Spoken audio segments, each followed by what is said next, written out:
सहयोगी राहुल शर्मा स्टूडियो में हमारे साथ मौजूद हैं, वो विस्तार से इस पर बात करेंगे। राहुल, देखिए, भरोसा होता है कि अपने पास एक शक्ति है और उस शक्ति को हम शस्त्र के रूप में इस्तेमाल करते हैं ताकि अपने दुश्मन को मुंह तोड़ जवाब दें। अगर जंग के मैदान में वही धोखा दे दे तो फिर होगा क्या, जो पाकिस्तान की स्थिति आज है। आपसे विस्तार से समझेंगे कि बेसिकली हुआ क्या। देखिए अर्चना, बड़ा हास्यास्पद जो है ये प्रश्न है, क्योंकि जो तीन मेन सबसे एयरक्राफ्ट थे, यानी कि JF-17 और F-16 और HQ-9, ये जो है वो सबसे मुख्य जो है वो पाकिस्तान के पास चाइनीज हथियार थे, जिसके दम पर उसने जंग तो छेड़ दी, लेकिन हुआ कुछ उल्टा ही, क्योंकि ये कुछ घंटे ही नहीं टिक पाए। यानी कि कहीं ना कहीं देखें तो S-400 के सामने, यानी भारत के S-400 के सामने कुछ घंटे नहीं टिक पाए। और सबसे बड़ा हास्यास्पद यह है कि पाकिस्तान ने 4 साल पहले इसे खरीदा था और बड़े जखीरों में, जो सैन्य जखीरा कहा जाता है, उसको जखीरों में जो सजो कर रख रखा था कि इस परिस्थिति में हम उसका इस्तेमाल करेंगे। पर अफसोस की बात तो यह है कि वो कुछ घंटे भी नहीं टिक पाए और न सिर्फ पाकिस्तान बल्कि चाइनीज जो है वो बड़ा ही जो है वो एक्सपोज हुए। और हमारे यहाँ तो कहावत है भारत में अर्चना, कि कहते हैं कि जो चला तो चांद तक वरना चला तो शाम तक वरना चांद तक, तो ये तो शाम तक ही नहीं चले। और भारत में तो स्पष्ट तौर पर जो है हम लोग तो मोबाइल फोन खरीदना भी जो है चाइनीज का जो है मंसूब नहीं समझते हैं। मोहन चला लो, झालर समझ लो, तो इसको नहीं खरीदते हैं। पर पाकिस्तान की बेवकूफी का तो एक अलग ही लेवल था कि उसके भरोसे जो है उन्होंने अलग एक जंग छेड़ दी और वो कुछ ही घंटे में समाप्त भी हो गई। देख रहे हैं कि हमने जो है वो JF-17 के 3 जो है एयरक्राफ्ट मारे, F-16 का 1 मारा, HQ को हमने लाहौर में, HQ-9 को हमने लाहौर में ही मार दिया। ये कुछ घंटे के ही सवाल हैं।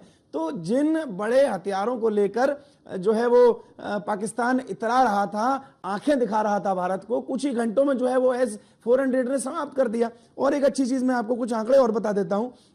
देखिए, पहला, क्योंकि मैं इसको चाइनीज माल कहूंगा, हथियार नहीं कहूंगा, तो ये चाइनीज माल, पहला जो इनका चाइनीज माल था वो था JF-17 और F-16 एयर डिफेंस सिस्टम। इनका जो था ये चाइनीज हथियार पाकिस्तान अपने सैन्य जखीरों में जो है इस्तेमाल करता था, जो कुछ ही घंटे नहीं टिक पाया। दूसरा इनका चाइनीज माल था HQ-9, जो 3 जगह हमने जो है वो भारत ने 3 जगह उसको डिस्पोज किया। JF-17 के अलावा पाकिस्तान का दूसरा नाकाम चाइनीज हथियार ये निकला, क्योंकि जिस भरोसे पर पाकिस्तान इतरा रहा था कि भाई हमारे पास चाइनीज हथियार है, भारत जो है वो सतर्क रहे, तो भारत ने वो जो जलवा है और जो सैन्य जो भारतीय सेना का जो जलवा है उन्हें कुछ ही घंटों में दिखा दिया। इसके अलावा मैं आपको और बता दूं कि J-10C एक मल्टी रोल फाइटर जेट जो है वो चाइना से पाकिस्तान ने लिया है। PL-15 मिसाइल जो है वो उसका इस्तेमाल इस बार पहली बार जो है वो भारत के खिलाफ किया, लेकिन कोई भी जो है एक भी हथियार जो उसका लंबा नहीं चला, क्योंकि हमारे यहाँ तो जो है भारतीय जो है चाइनीज के किसी भी आइटम पर भरोसा नहीं करते, लेकिन पाकिस्तान तो जो है वो करोड़ों हजारों करोड़ों रुपए का जो है सामान खरीद कर जो है वो शाम तक ही नहीं चल पाया। तो ये इसलिए हास्यास्पद रहा। और दूसरे कुछ आंकड़ों पे और मैं जरा फोकस करूंगा आप लोगों का। देखिए, पाकिस्तान के पास 81% जो है वो हथियार जो है डिपेंडेंट है, यानी कि पाकिस्तान चाइना से 81% आज की डेट में जो है लगभग 10 सालों में 81% जो है वो हथियार जो है वो एक्सपोर्ट कर रहा है। और कहीं ना कहीं सिर्फ उसके भरोसे जो है वो युद्ध में तैयारी में है। 15 सालों से लगभग पाकिस्तान और उससे हथियार जो है सप्लाई करने वाला देश भारत ये दुश्मन है, क्योंकि 15 सालों से लगभग पाकिस्तान और टर्की, मतलब अगर 81% समझे तो जो है वो पाकिस्तान उसको हथियार सप्लाई करता है, उसके बाद जो है वो टर्की बचा कुचा जो हथियार है लगभग 20% में लगभग जो है वो टर्की आता है। तो ये जो है वो दोनों ही देश जो है वो दुश्मन देशों की तरह से देखे जाते हैं। उसके बाद पाकिस्तान ने 2009 से 2014 तक 30% हथियार जो है अमेरिका से खरीदे थे। 2009 से 2014 तक, यानी कि 2009 से 2014 तक था, 30% जो है वो हथियार खरीदता था। 14 से लेके 24 तक जो है वो पाकिस्तान पे टोटली डिपेंड जो है वो पाकिस्तान हुआ।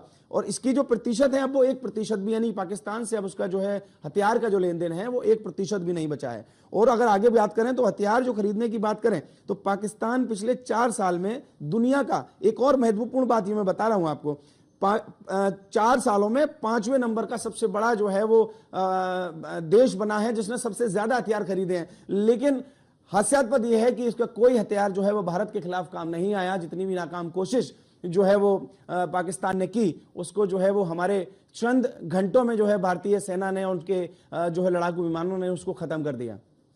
अच्छा, बिल्कुल। देखिए राहुल, एक बड़ी खास बात यह है कि भारत एक्सपोज करने में तो कामयाब रहा ही, लेकिन ये पाकिस्तान के लिए कुछ ऐसा हो गया। वो दिवाली में हम कहते हैं ना कि वो फुस पटाखे होते हैं जिनकी बत्ती में आग लगाओ तो वो धमाका करने से पहले ही फुस हो जाते हैं, तो कुछ ऐसी स्थिति यहाँ पर पाकिस्तान के साथ रही है। अब एक्सपोज कर दिया चीन को भारत ने, लेकिन ये मुंहतोड़ जवाब पाकिस्तान के लिए भी है राहुल।